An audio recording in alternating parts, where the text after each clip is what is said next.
Good afternoon. My name is Jonathan Morgan, and I'm presenting on behalf of my colleagues, Jeffrey Smith and James Moody, on bias in networks and with a focus on imputation strategies today. So missing data is a problem with networks. Network data is often incomplete. It's time intensive to collect, and participants often may or may not answer the questions, and because it's expensive, you may not be able to go back and ask them, hey, can you fill in the survey? Which raises practical questions, because social networks, to build inferences based on the topology of the social network, really need a good representation of that topology. Social networks are inherently relational. And so if you miss, for instance, a central node here, then you may miss not just one or two connections, but a node that may be connecting the entire network. To visualize this problem a little bit, so imagine you have a survey, and these are the blue and red nodes from the earlier, so the gold nodes in the previous network are our sample. And the blue and red are people who took the survey and answered the questions, and the red are people who did not answer the survey but are in the underlying network. So one approach is simply to say we have no information about the nominations of the people who did not take the survey, so we don't include them. But as you can see, you lose an awful lot of information from that network. And so making inferences about the social processes that are forming those ties, or how information or disease is diffusing across that network, you're not going to capture the full story.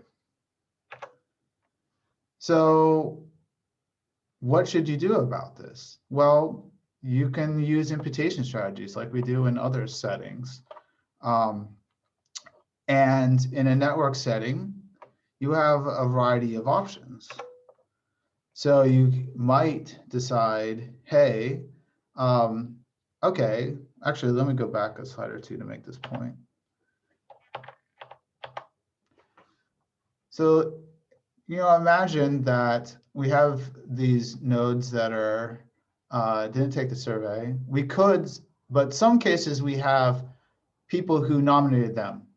So we might be able to make inferences based on those connections, just missing the connection, the out degree. We might be able to say, hey, if they're, well, we'll get to that. Okay, so we have different imputation strategies, and we're going to walk through those. But how do we know how effective they are? The answer is we run a simulation study. We take complete networks from a variety of empirical settings that have different features that are interesting to researchers. And then we remove nomination data or ties from nodes, either at random or primarily from peripheral nodes or primarily from highly central nodes. And the reason why we look at these three things is because the centrality of a node in a network, the level of bias in the measures of that network is directly related to the level of centrality of the missingness. Now, different measures may be more or less robust to missing highly central nodes, but we definitely want to look at that. And then we're going to then apply these strategies across these different network contexts. And we're going to calculate a variety of metrics of interest. And then we're going to calculate the bias, which is simply just the difference between the true value in the underlying network and the guesses that we made based on the imputation strategy. And we do this for networks where we miss everything from only 1% of the ties all the way up to 70%, where we miss 70% of the nominations. And we repeat this 1,000 times to build a distribution of estimates to give us a better sense of the overall tendencies of these strategies. Okay, so we're looking at different contexts, and we picked empirical contexts because there may be features that well, because empirical contexts vary. And so we look at networks that are small and large, and we look at directed and undirected networks. And just to give you a little bit of a sense of them, we have very small networks like interlock boards. So people interested in looking at collaborations between corporations through their boards of directors, to school networks, to co-authorship networks. All these have different structures and some differences in the tie generating processes. And we want to look and see what imputation strategies are robust across lots of different kinds of settings. And so we end up with everything from the very small to the very large, both directed and undirected. So things like the biotechnology exchange here and the HIV risk network, for instance, is undirected and directed examples. And then for the different measures, we look at three, you can think of them as large categories of measures. So we look at centrality measures, in degree, out degree, total degree, bond stitch power centrality, closeness centrality between us. These are highly used measures in the literature. We look at centralization. That's simply, for our purposes, the variation in these measures across the network. And then we look at topological measures and component size by component size, distance transitivity. These measures give us a sense of the imputation strategies robustness in terms of the local structure of the network. So these are sort of smaller subsets within the network. And then to review our strategies, we're going to talk about, well, listwise deletion, because it's something that people have done in the past. And then we're going to compare that to 3 network reconstruction strategies. By network reconstruction, we simply mean we're going to apply a heuristic to infer a tie based on observations that we have in the data. So that case where we have people, well, we'll walk through that visually. And then we're going to, and so directed, yeah, well, let's walk through it visually. And then we're going to look at imputation strategies, simple and complex. By imputation, I mean that we're running an ergo model in this case to make guesses about ties based on the structure of the network. Okay, so just to demonstrate these strategies a little bit in a little bit clearer fashion, we have this little toy network. And we asked people in this question hypothetically to nominate friends. And we had 2 people in the survey who didn't do that. So one strategy would be, well, we just have no information about them and we discard them because we don't have their nominations. But notice that leaves us with a lot less information about this network. You know, you just basically have this little 4 cycle here. Another strategy is that we could do, we could take for the people, while we don't have their nominations, we have nominations to them. And we can take that information and say, hey, okay, well, we'll use that. But we'll only use that. And we call that asymmetric or directed in the papers. But basically, we have nominations to this person and we say those are valid and we work with them. Another approach is to say, well, okay, we have these nominations, and in lots of settings, that would mean that the person would reciprocate back. We call that symmetric. So this basically, if there's a tie to person E, then person E has a tie back to those alters, to D and A in this case. Or we could say, well, yeah, but there's no guarantee that person E is going to reciprocate a tie. For instance, in lots of friendship networks, part of friendship dynamics is indicating status, which means you're not actually friends with everybody. So person E has a probability of reciprocating a tie, and that probability is based on the overall reciprocation rate in the network. Or we can choose a model-based strategy, and the primary advantage of a model-based strategy is now we can recover information about F. Because notice in the first 3 network reconstruction strategies, we can't make any inferences about F because F not only did not participate in the survey, but no one nominated F either. And I want to like look a little bit at these model-based strategies in a bit more detail through a practical example. So I'm going to go to some R code, which we sent out and you should have available. If you have don't have the code or have problems with it, please contact me. So coming out for just a second.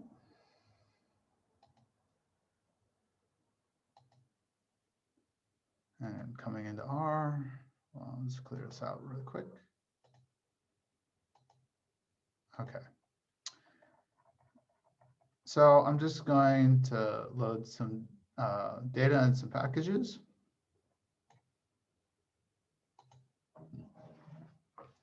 And I'm just going to make, this is a little matrix with, for ones are a tie, zeros are not a tie, and NA are missing. And I'm going to turn that into a little network. I'm just going to check that my little network is healthy. Yes, it looks like it is healthy. This is good. I'm going to calculate the degree to indicate missing or not missing, and I'm going to plot it just to give us a sense of what's going on. Okay, so the blue nodes in this case are the people who took the survey. The brown nodes are people who we have no information about whatsoever. So we're going to try to use a very simple ergom to and apply a model and then run simulations to see if we can make inferences about these ties or about who's connected, potentially connected in the underlying network to these people. So I'm going to make a little model.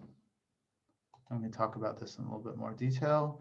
And it's just based on the observed ties. It looks okay. And now I'm going to simulate this network, and we'll see what we get back. And this is really, really bare bones. And I'm going to plot it. So we have our first simulated network. And okay, well, we got a person back. That's fine. And now we're going to do this. This is just changing a bit of settings. This is, with such a simple model, it really might not make too much of a difference. But this is just to highlight that you have some other options in your toolkit. So here, so okay, cool. Well, in this case, we got actually all three people back. That was fun. But these are ergo models, which means that we're using a stochastic process to create an underlying null or random model. And so we don't want to just take any one instance and say, well, okay, that's really what we should be working with. What we want to do is look at a distribution across model instances so that we have a greater sense of the level of certainty about our estimates. All right, so what I'm going to do is I'm going to run this 1,000 times, and it is going to take a second or two.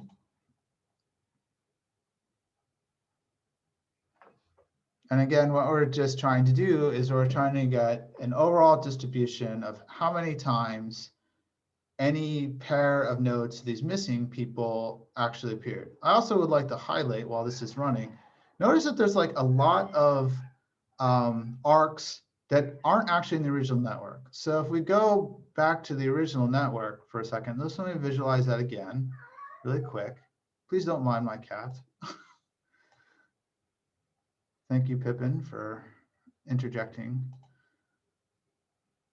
Oh, well, it'll do that after, sorry. The underlying network is more bare bones, believe me. So see, in the underlying network, not nearly as many connections. So these inferential techniques are making lots of guesses about edges that we don't have observations for. Now, if you had more certainty about this model, you might actually look at that as a plus rather than a minus. That, in fact, we know that in survey, in network studies, that we might have measurement error and that we really might actually be recovering more ties, and that would be great. But in this case, with such a simple model, we're going to be rather conservative. So we're going to look at the distribution of these edges. And I want to plot that distribution really quickly. Okay, and we notice that, okay, not all people are equally likely to be tied to those missing nodes. And the more likely people we see approximately out of the 1,000, 50, 60 times, which isn't great, but we have more confidence in those connections than in the other ones. And we're going to take the quantile, and we're going to take, in this case, we're going to do 90%. We might do something, we might apply a higher threshold. And we might say, well, okay, this like minimalist threshold is not the best strategy, and we'd be happy to talk about that a little bit more in the discussion. But the underlying principle of looking at the distribution across models is sound. Whether this is the best heuristic, that's up for debate. So we're going to now, because this is such a simple model, we want to infer the ties that that only to the nodes for which we had no information. I don't want, based on this model, ties back to observations for which we had no data. So I'm going to apply this rule in a rather limited way, and I'm going to compare this to our overall network. And what we see is, okay, across all the runs, we get 2, not all 3 back.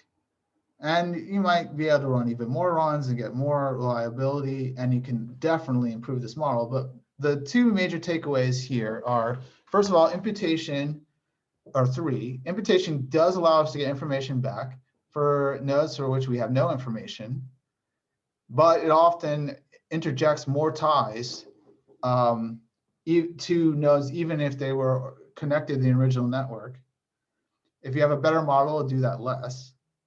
And we want to look at making rules across a distribution of models, not based on any single instance. So let's go back to the slides and say, well, okay, now we want to look at how well they do across different settings for different measures. And back to start from the slideshow. Oh, not all the way back. Sorry. Well, here we go. Okay.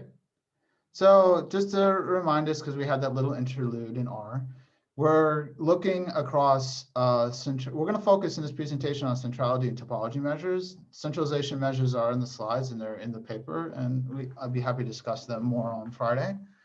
And the first thing, and just to give a layout of what we're going to do here, we're going to compare the different measures, which are columns, and we're going to look at them at different levels of missingness, which are the rows. So negative 0.75 refers to node missing peripheral nodes, where connections are missing primarily to nodes at the periphery.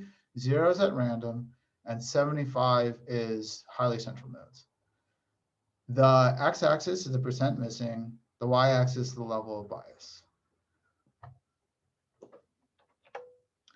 Just because we're comparing a lot of different methods, and because we actually use a little bit different language than in the audio, I just want to refer back. What we're comparing is listwise deletion, which is black, to probabilistic, symmetric, asymmetric, which are 3 reconstruction methods, and model-based methods. We have a simple model and a complex model, and the difference is basically whether we're using a GWEST term or not.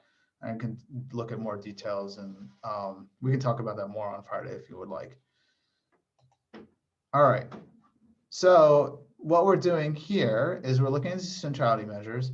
And first, I want to point out some high-level things. First of all, in most cases, we see that the imputation measures, all stripes, are doing better than listwise deletion. And how do I know that? That's because their level of bias is underneath the black or the listwise deletion line. I'd also like to note that with the reconstruction strategies, actually the level of overall bias in many instances, particularly for total degree and bond power centralities, is actually relatively low. But if we zoom in, we also see that there's not one single imputation strategy that wins the day in every instance. So if we look at closeness centrality or betweenness centrality, which are path-based measures, we see that the model-based strategies do better than all the rest of the strategies, the blue and the gold. And that's because they're inferring back more of these ties as we saw in the simulation. But for bond-stage power centrality, we find, in fact, they don't do better. We find that a simpler strategy that makes fewer guesses, erroneous guesses about the tie, does better, the directed or asymmetric strategy. We also find that even for a measure that does, that like, for instance, the same measure might do different things in different settings. So let's focus on betweenist centrality. In this graph, what we're comparing is large centralized and small centralized graphs to large decentralized and small decentralized graph. And we find that the bulk of that previous finding was describing large and small decentralized graphs in terms of betweenist centrality. You know, those are the cases where the model-based strategy is doing better. We find in the centralized strategies that they in fact do terribly. And why is that? Well, that's because in a core periphery structure, we have lots of ties in the middle, and then we have lots of sparseness between the core and the periphery. And so basically these model-based strategies are making often wrong guesses and imputing ties that don't actually exist. If we look at the topology measures, so it's going to focus here on distance, transitivity, and tau. The first major thing I want to point out is A, there's more gradation between them. I mean, we see more distance between the lines, right? And B, that, okay, in this setting, sometimes listwise deletion is actually better than doing a strategy if you do the wrong one. So for distance, for instance, doing asymmetric, doing directed is worse than doing nothing at all, at least for at random and for peripheral nodes. Whereas for transitivity, we find that the asymmetric strategy does quite well, actually, and more complex, the model-based strategies don't do well, and that's because, again, of this inferring of ties.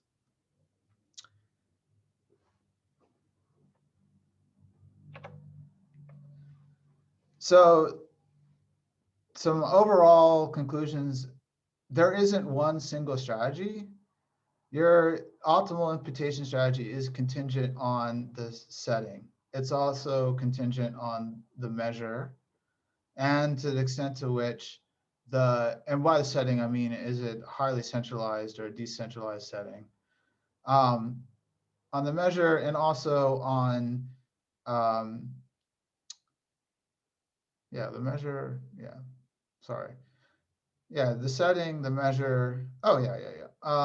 Also the correlation between missingness and centrality. So different imputation strategies work better in different situations, and you might be like, oh my goodness, well, thanks. Like, what am I supposed to do with that? And actually, first of all, if you think about those three macro things, you can walk down. So we actually provide in the publication a decision tree to help you with these. So the first major breakout, and we didn't really talk a ton about the difference between directed and undirected graphs. The overall thing I'll say is that it is easier to impute for undirected graphs than directed graphs, right? Because a lot of the complexity results from the fact that from directionality.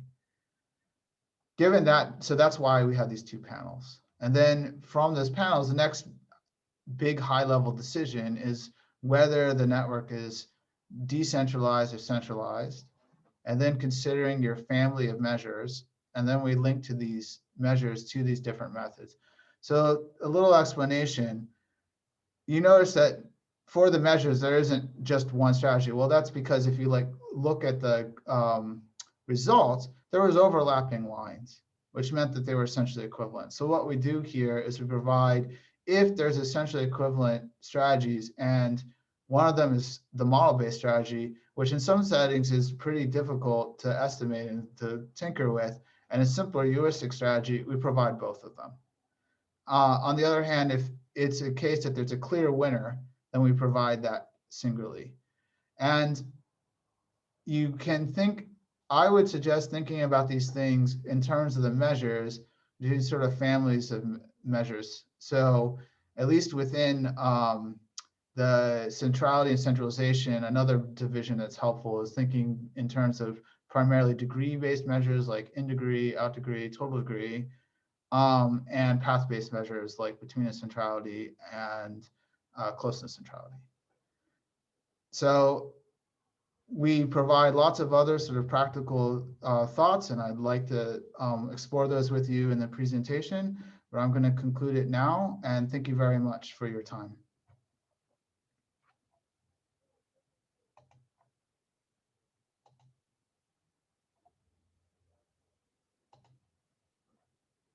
Okay, I think I successfully stopped. Oh.